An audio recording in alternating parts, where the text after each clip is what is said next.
Welcome to Kenton's videos. Enjoy the video. You begin by eliminating local causes. Clear your browser cache and SSL state so stale certs don't interfere. Make sure your device clock and time zone are accurate because SSL relies on valid timestamps. If the clock is off by minutes, certificates can appear invalid.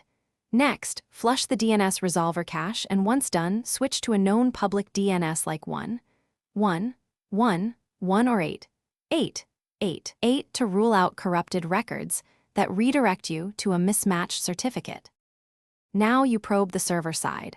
Connect with OpenSL client or use the browser's security panel to read the full certificate chain so you can see issuer, common name, SIN entries, and validity dates. Make sure the certificate matches the host name and uses a secure key length and signature algorithm. Weak keys or expired certs cause protocol errors. Also inspect TLS settings on the server and any reverse proxy.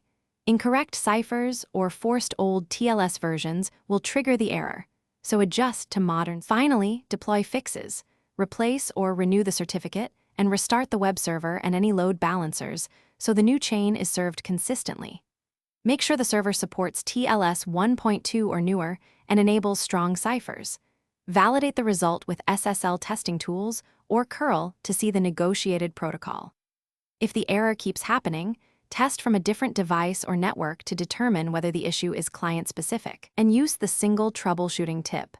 Capture a packet trace to find where the handshake fails. Thanks for watching. Consider subscribing if we helped you.